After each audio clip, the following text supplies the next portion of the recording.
Hello. Hello, Damien. Yes. Hey, it's D. Simon Harrison here, calling from Signal Podcast. Thanks for being on the show this morning. Thank you guys for having me. So I saw that this year, actually, recently, in October, you released a new book, High Magick, a guide to the spiritual practices that saved my life on death row. So this is your fourth book, right? It is, yeah. Two were autobiographies. One was a book of letters back and forth between my wife and I that we wrote while I was in prison. And then this is the fourth one, and I'm already working. I'm probably 2/3 of the way through the sequel to this one, which will be the fifth one.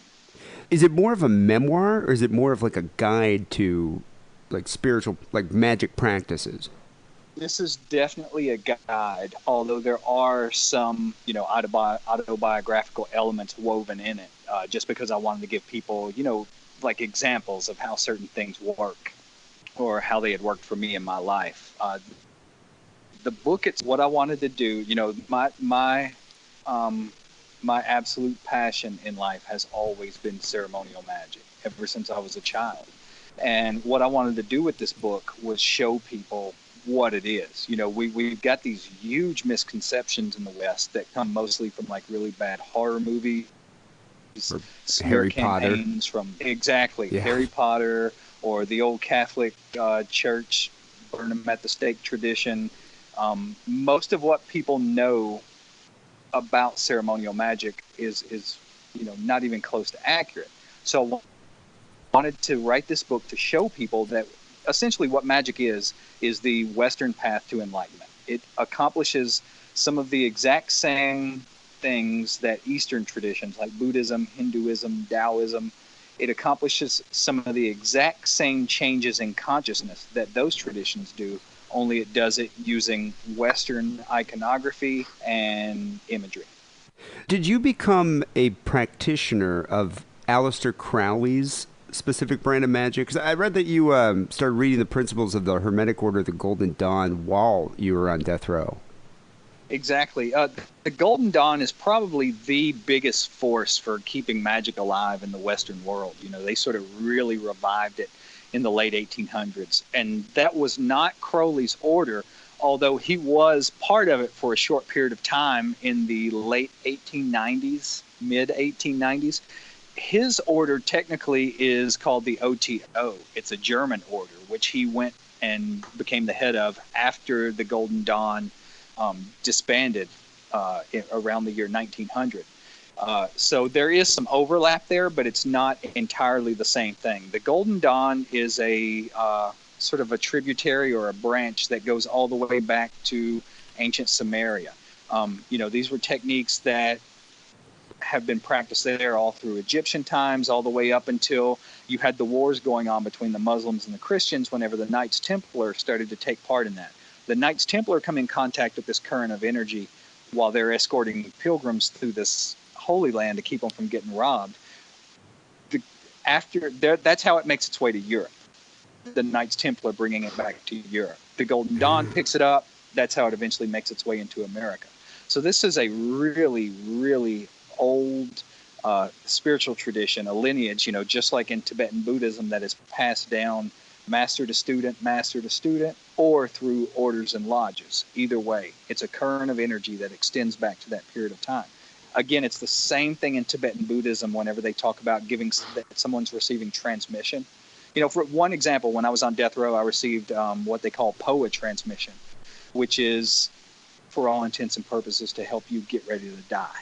It's a series of techniques you practice to eject your consciousness from your body at the moment of death so that you don't go through that period. Most people, whenever they first die, they're really confused. They don't know what's happening.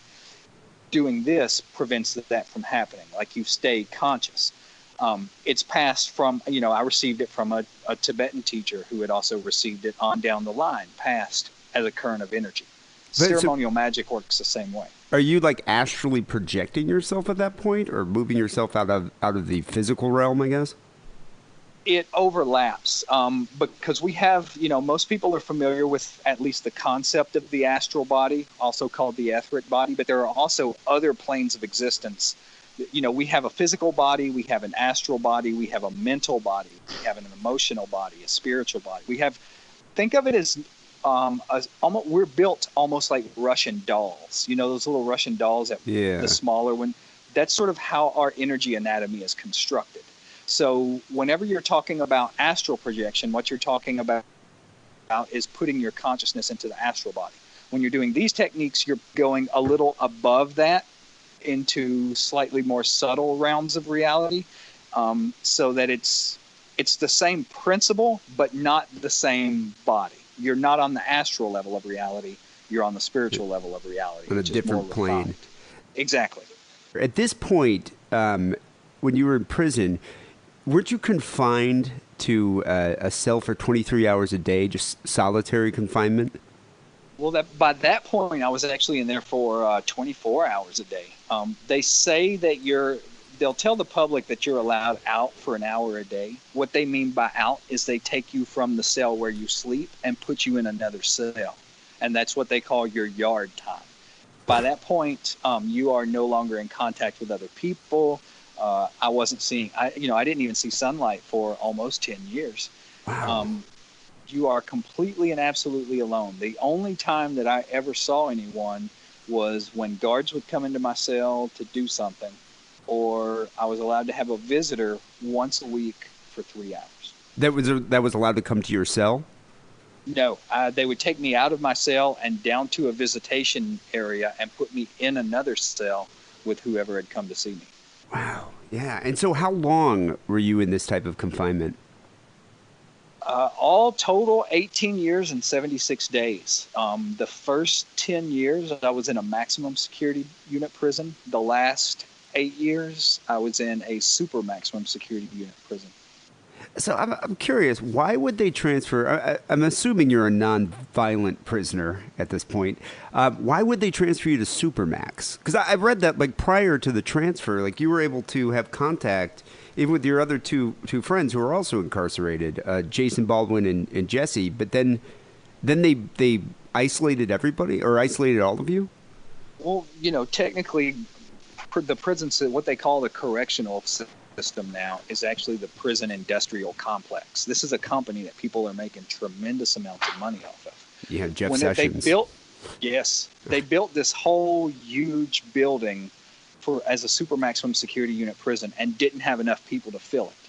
So they took everyone on death row, even though they used to bring politicians on tours through there all the time, and they would tell them the guys on death row are actually the most well-behaved unit in the entire prison. Even after telling people that, they still rounded everyone on death row up, took us over, and stuck everyone in the super maximum security unit prison just because they didn't have enough people to fill the cells.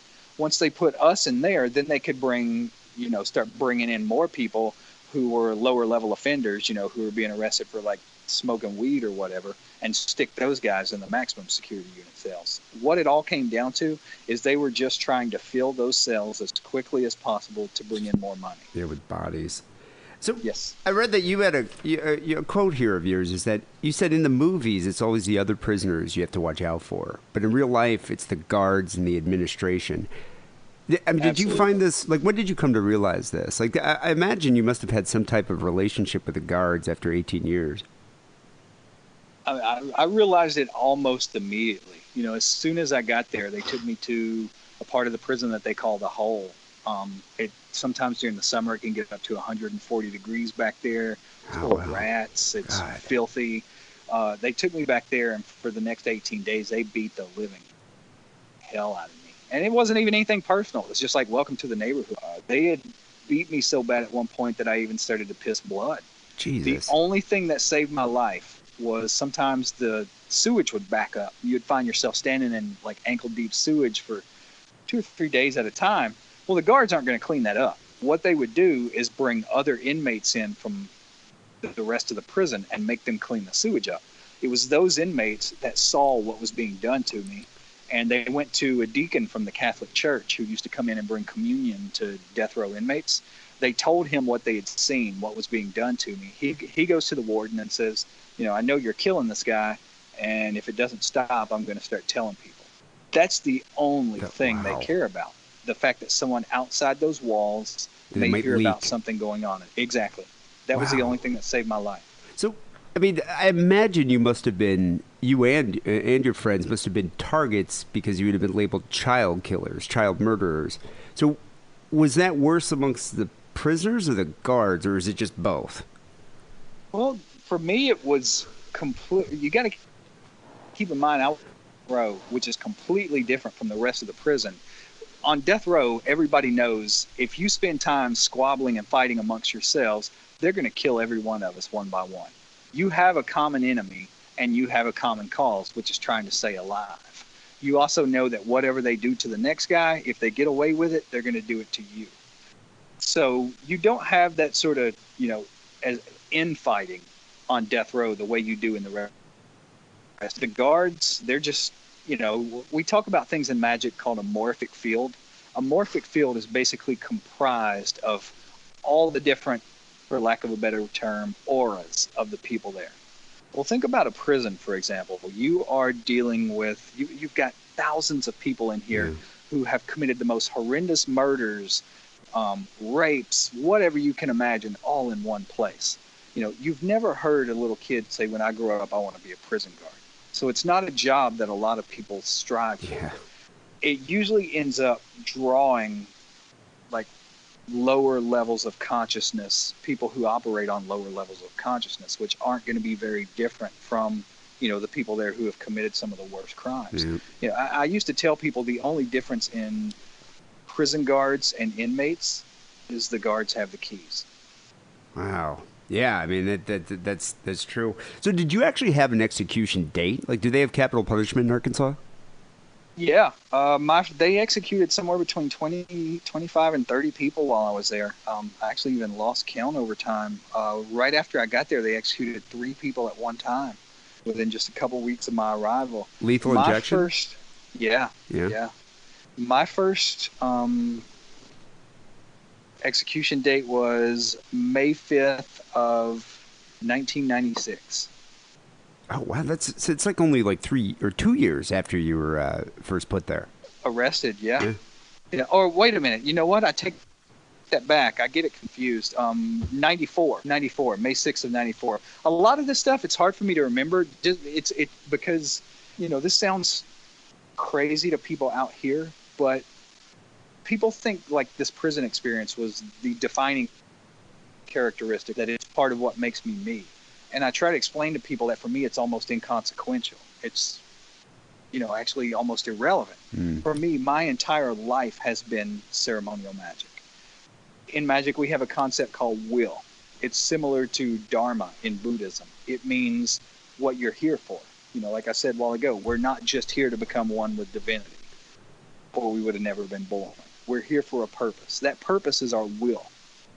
My will, I always knew, was to do these practices, to do magic. It's what brought me joy. It's what brought me happiness. While I was doing those things in prison, sometimes entire weeks would go by when I didn't even think about the fact that I was in prison.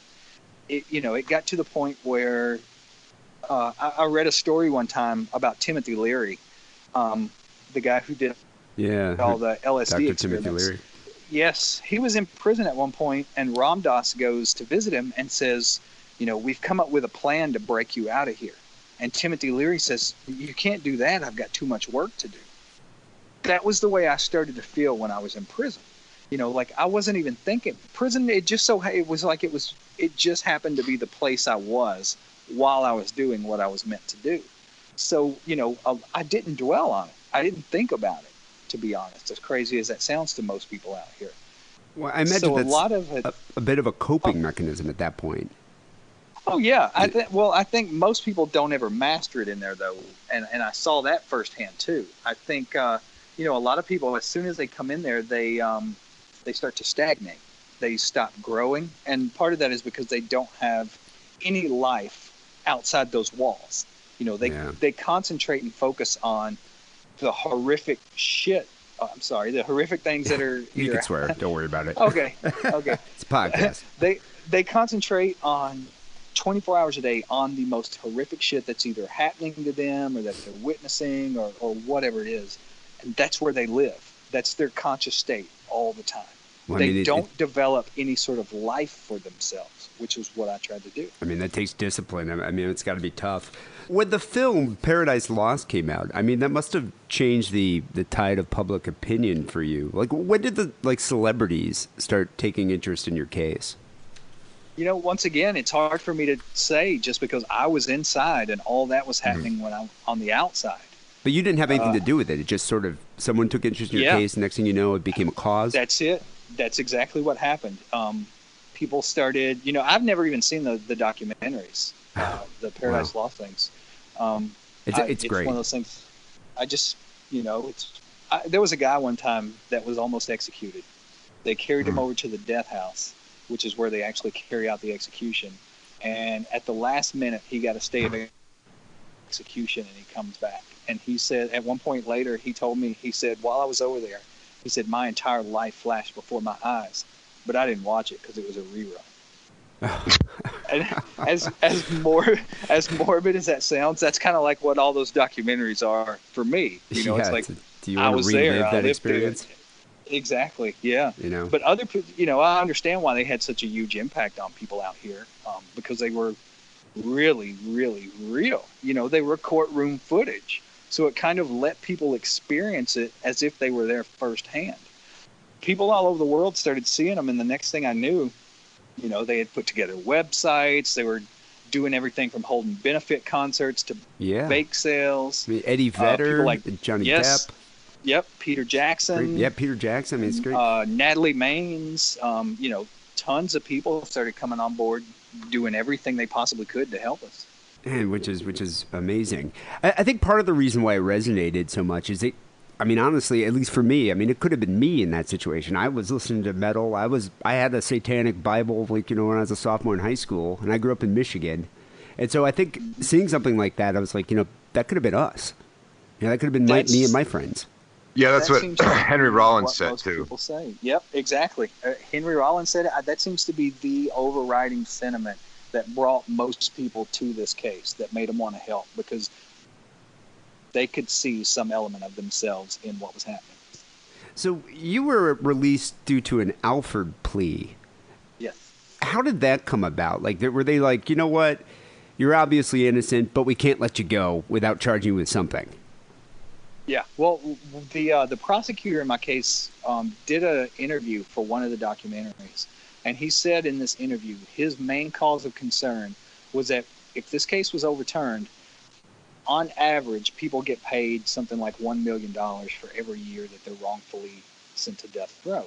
There were me and two other guys. So he's figuring that's going to cost the state somewhere like $60 million. He looks at it as his job to make sure that the state doesn't have to pay the $60 million.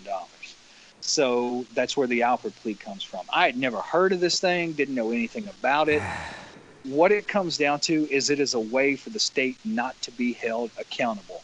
What it does, you are accepting a guilty plea while at the same time still being legally allowed to maintain your innocence. Makes no sense whatsoever. It's a paradox. It makes no sense.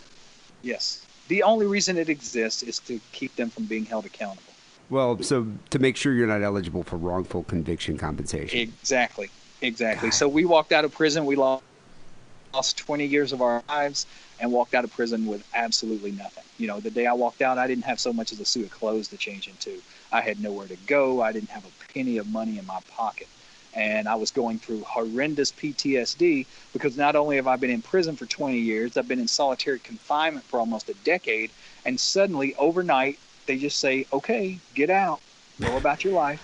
I couldn't even imagine. That's the world had changed so much in those 2 decades. You were arrested when I was a senior in high school, and you're released 2011. So it's how was that? That must have been difficult to adjust. It was so psychologically devastating that I don't even have memories of the first 2 years that I was out. It shattered me to the core of my soul.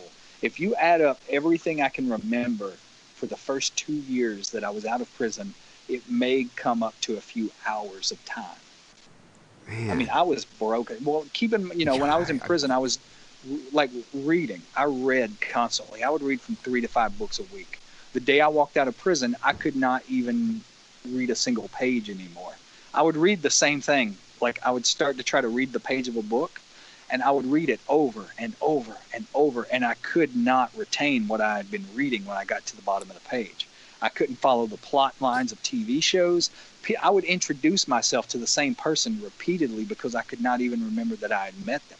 It absolutely destroyed me. The day I walked out, I was doing Magick for 8 hours a day. When I walked out, I couldn't even do it for 8 minutes anymore. It had broken me to such an extent. I had to start over, like I was beginning, doing a couple of minutes at a time, gradually building up. I don't think I approached anything even remotely resembling normal states of consciousness until maybe 2 years. And I've been out for about 7 years now.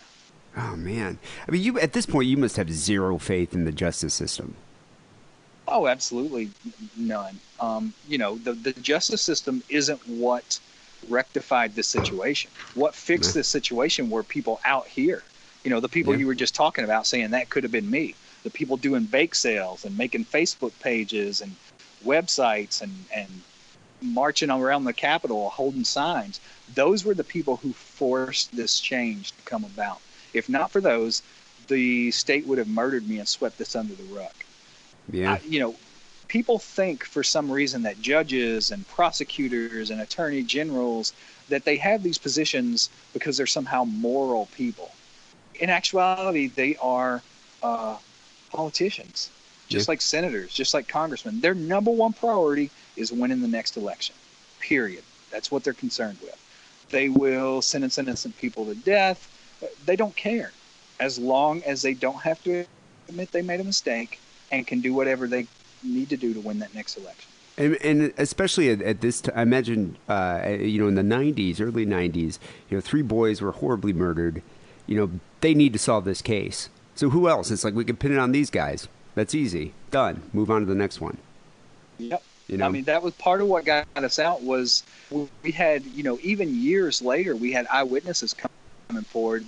They didn't even do DNA testing. They didn't start doing DNA testing until sometime in the 2000s. I can't even remember what year exactly it was.